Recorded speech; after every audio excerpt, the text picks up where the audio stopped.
Desde Chile para el mundo. Divox Radio. Señal online.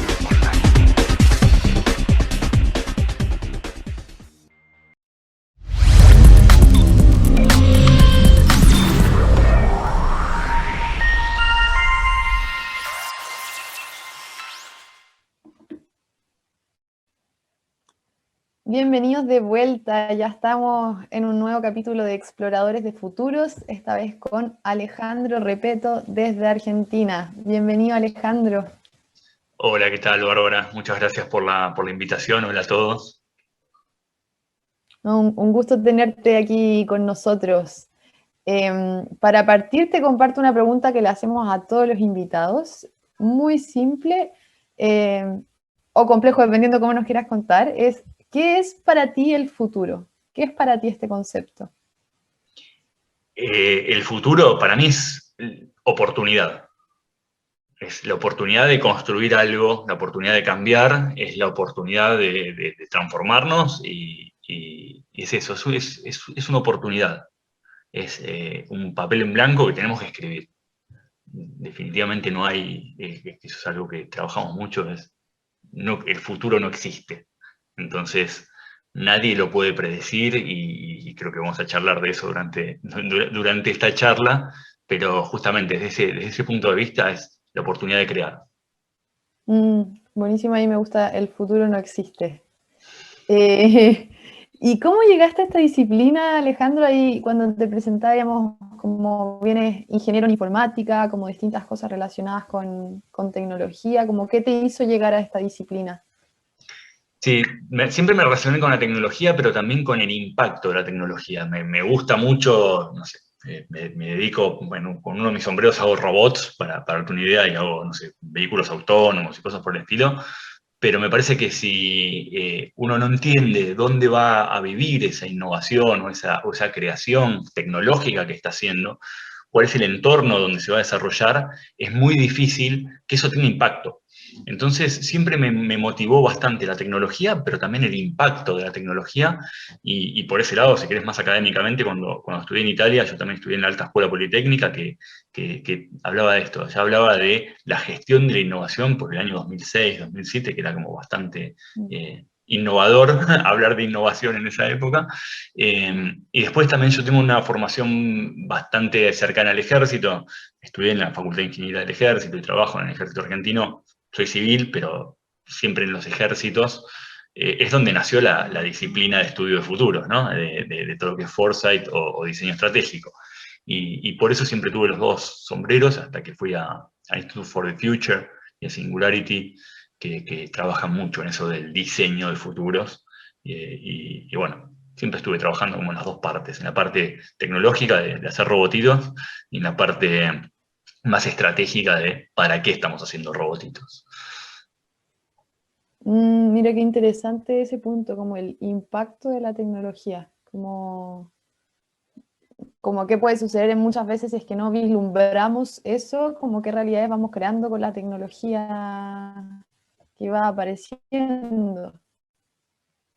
Totalmente. Tengo un profesor, Y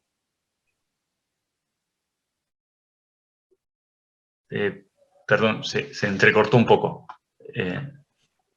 ahí te escucho perfecto. Ahí está, hablando del impacto de la tecnología. Después hacemos robots y se nos corta internet, ¿viste? Es terrible. O sea, yo tengo un profesor que siempre decía que la ingeniería es una ciencia social, porque es para cambiar el mundo, no es una ciencia técnica, o sea, es la técnica aplicada a la sociedad. Un ingeniero civil construye un puente para unir dos ciudades y para unir dos grupos de personas, pero no es un montón de hierros para que crucen autos. Entonces creo que va mucho por ese lado la idea del impacto social. Me gusta pensarlos desde ese lugar, desde el lugar que creamos cosas para facilitar la vida, para extendernos, para mejorarnos, pero siempre en torno a las personas. Mira, sí, me hace mucho sentido esto, como más observando a la persona mientras se construyen estas nuevas cosas. Como bien dice, desde mi juicio, muchas veces, claro, desde la ingeniería se vuelve un poco más fría quizás, como más numérica, alejándonos sin quererlo de las personas, como cómo tener ese foco siempre, siempre puesto ahí, cómo les va a afectar en su futuro. Muy interesante esa mirada. Y según lo que me contabas, entonces fue una relación como viendo el impacto de la tecnología y este tema del ejército, que viene de Sí. la formación desde ahí. Y dijiste un punto que me parece muy bueno como compartir con la audiencia, que esta disciplina efectivamente viene como el término buca, de hecho, como de las estrategias del ejército, en cómo fue naciendo y cómo se fue difuminando. ¿Y cómo ha sido tu experiencia ahí? O si nos puedes contar más de eso. Sí, yo trabajo en un laboratorio del ejército que desarrollamos tecnología para el ejército y siempre cuando alguien desarrolla tecnología, y sobre todo militar, pero en realidad aplica en cualquier lugar, tiene que ver cuánto tiempo va a estar esa tecnología vigente, qué está haciendo la competencia, si va a salir alguna tecnología nueva o si hay en vistas alguna tecnología nueva que deje obsoleta mi tecnología. Entonces hay que empezar a hacer escenarios. Uno dice, bueno, yo voy a hacer tal sistema, fantástico, pero por decirlo de alguna manera, uno cuando hace sistemas hace con las herramientas actuales disponibles. No puede decir, pero hice una investigación y en, no sé, digo cualquier cosa, en el MIT están estudiando una nueva forma de transmitir información que este sistema lo deja obsoleto. Y a nosotros nos va a llevar 3 años hacer el sistema y en el MIT ya hay algo que lo rompe. Entonces, bueno, saltemos, demos un salto, me gusta pensarlo como lianas evolutivas, demos un salto de la liana a otra liana que nos lleve un poco más adelante y no invertamos mal el tiempo, dinero, recursos en algo que cuando lo termine de hacer ya es obsoleto. Entonces, con esa lógica, siempre pensando en foresight, siempre pensando en el diseño del futuro, es cuando pienso un proyecto en el presente, lo pienso con una perspectiva temporal.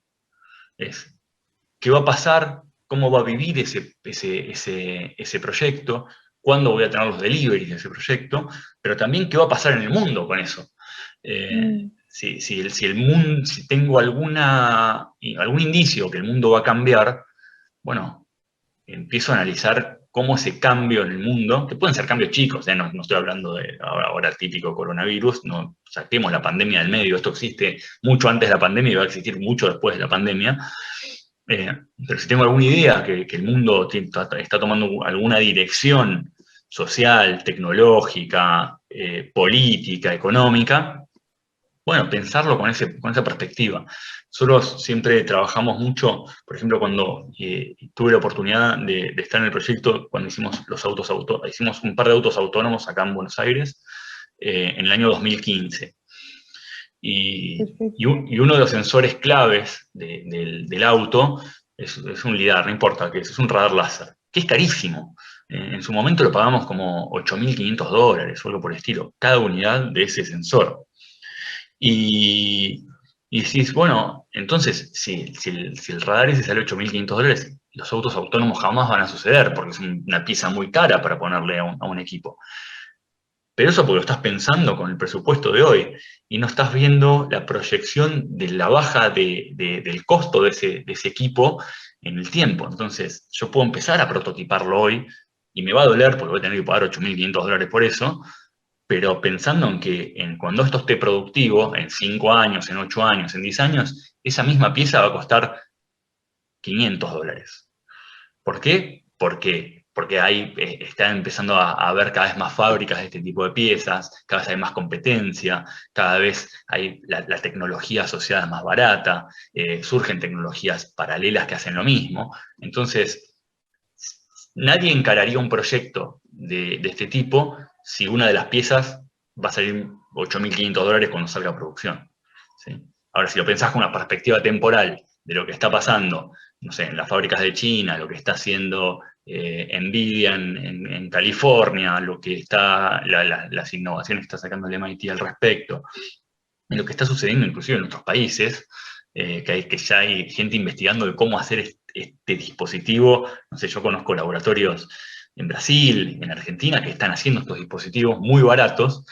Bueno, todavía no están para producir, no le voy a poner eso a un auto porque nada, le falta seguridad, Pero Claro. lo pienso con una perspectiva temporal y puedo hacer un escenario donde ese sensor que hoy es bloqueante sea muy barato para el momento donde tenga que producirlo.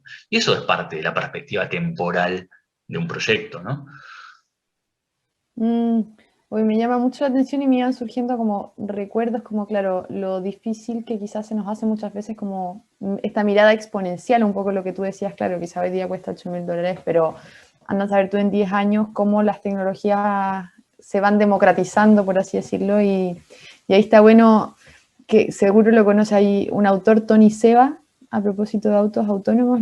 Claro, que me vino este recuerdo que él pone el ejemplo Conozco a del... Tony, de hecho estuve con Tony. Ah, buenísimo, que lo encuentro, pero así su mirada como muy seco. Y me acordé por lo que hablabas de autos autónomos, como en este último reporte que sacaron de Rethinking Humanity, y aparecía un poco esta curva exponencial cuando partió el celular, por ejemplo, como quizás tú recuerdas mejor el año que yo, pero era, no sé, 2005, 2006, cuando empezaron como a aparecer más smartphones, y Los al principio... smartphones. Ah, Claro, era como un 5% de adopción del smartphone y claro, otras organizaciones ya, pero esta cuestión, ¿quién la va a querer usar? Y después los números del 2017, la curva exponencial, como la curva S, era impresionante. O sea, ya 80% del público más tenía como smartphones. Y claro, totalmente. lo que bien dices, como eso hace que las piezas se vuelvan más baratas, que empiecen a surgir otras cosas como la posibilidad de Uber o incluso Tinder, como que empiezan a ser dado que tenemos acceso a estas cosas como Claro, el concepto del ahí cambio exponencial creo que está... es lindo ¿Sí? estudiar con el tema de los celulares cómo varió el precio del GPS. Antes los GPS que no venían en los celulares, que uno tenía que comprar el aparato del GPS, estoy hablando de historia antigua de la informática prácticamente, pero fue hace 15 años, era un equipo muy caro. Un GPS de repente salía, no sé, Claro. $200, $300. No era algo barato tener un GPS. Y desde que pudieron poner un GPS en un celular, claro, empezaron a producir en una escala tal, cambiaron de escala, básicamente. Antes producía un GPS para el que compraba el equipo de GPS. Ahora cada celular viene con un GPS. Entonces, la escala tomó un volumen ridículo y el precio tomó un volumen ridículo y sale, no sé, centavos de dólar el GPS que tenemos en el celular. Cuando ves las escalas, empiezas a cambiar de manera de pensar, pero porque estás pensando a futuro. Seguro que el primer celular con GPS, el primer GPS que le pusieron era carísimo. Y decían, si sale esto, nadie lo va a comprar. Pero alguien lo tiene que hacer primero para después destrabar todos los otros. Totalmente. Y esta mirada que nos cuentas tú como de la manera de ir creando tecnología, ¿en qué estado consideras se encuentra en Argentina, en Latinoamérica, como desde tu opinión y experiencia? La tecnología, ¿qué tecnología en general? Porque creo que hay No, muchas... Sí. la mirada temporal que dices tú, construir o diseñar la tecnología, ¿es algo como común que se suele hacer o es una mirada que no está tan, ¿cómo decirlo?, No, viralizada, por así decirlo, en Latinoamérica? no, yo, por lo menos mi experiencia, y voy a hablar, digo, de lo que conozco, no quiero generalizar porque no conozco todo, Sí, ¿no? Pero es que claro, de lo que tú has visto. sí, no, hay muy pocas organizaciones que tienen una mirada temporal profunda. Yo creo que en Latinoamérica tenemos el mal de la coyuntura, estamos siempre mirando qué pasa ahora, ¿no? Nos dedicamos mucho a lo que pasa ahora también porque con más problemas, con menos problemas, somos países que tenemos problemas coyunturales, ¿no? Graves, eventualmente. Entonces, nos quita mucho tiempo, pero mirar solamente la coyuntura y no mirar el futuro también nos hace tomar muy malas decisiones. Hay una regla bueno, siempre es como Pareto aparece en todos lados, ¿no? Es el 80-20, que la idea es dedicar el 80% a mirar la coyuntura, porque a la larga tenés que pagar el alquiler, tenés que pagar los sueldos, tenés que pagar las rentas, tenés que pagar el crédito, y eso lo pagás con la coyuntura, pero dedicale un tiempito a mirar el futuro, porque te va a hacer tomar muchas mejores decisiones en la actualidad. Si no, es como ir en un auto a 120 km/h de noche y sin luces, ¿no? Eh, Un buen Prende la ejemplo. luz, no te va a asegurar todo, pero prende la luz y mira 50, 60 metros más adelante. Entonces, la idea del 80-20, 90-10, no importa, 95-5, dedicarle una porción mínima de tu agenda a mirar el futuro, y vas a tomar muchas mejores decisiones en el presente. Y yo no lo veo eso muy difundido en Latinoamérica. Lo estoy viendo cada vez más, y desde mi trabajo lo digo, como que las empresas grandes, las corporaciones multinacionales, se empezaron a dar cuenta que sus diseños de futuro, que todas las corporaciones lo hacen, cuando lo hacían en casa matriz, no aplican después en las regiones. Viene una mega empresa alemana y lo hace desde Alemania, con la visión de Alemania, y después quiere aplicar la misma visión en Uruguay, en Chile, en Argentina o en Perú, y no aplica. Son modos de pensar distintos, culturas distintas, situaciones distintas. Entonces están empezando a poner sus diseños de futuro globales como marco de los diseños de futuro locales. Entonces están soltando un poco la rienda de las sucursales locales para empezar a pensar un poco más en el futuro a nivel regional, aunque sea.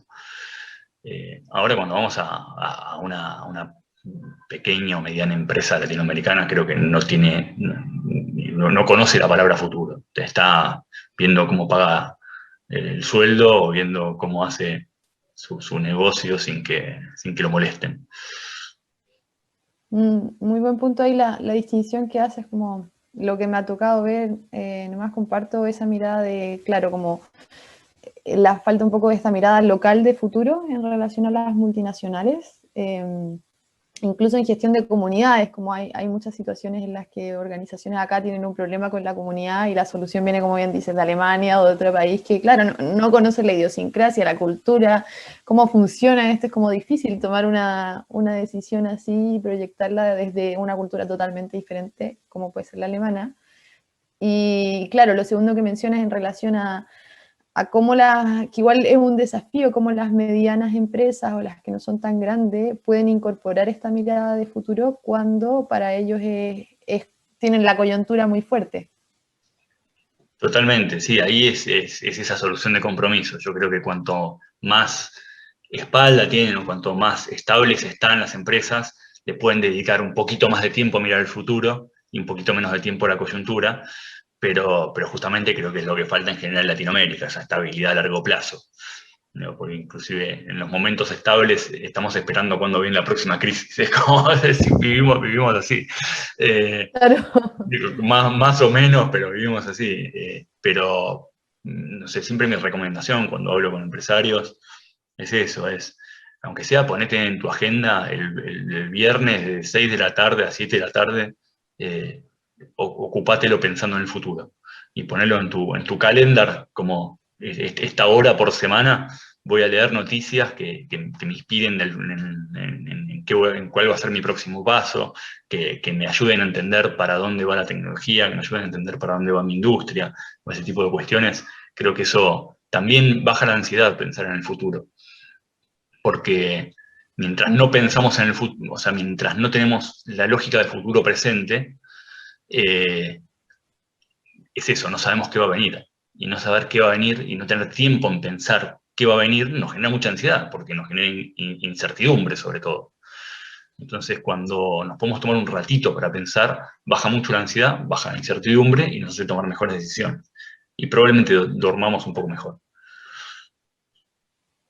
Buenísimo. Mira, me interesa mucho ahí meternos también en tu mirada, como nos mencionabas ahora, organizacional. Así que si te parece, vamos a ir a un break musical y a la vuelta nos vamos a meter más ahí a que nos cuentes tus experiencias.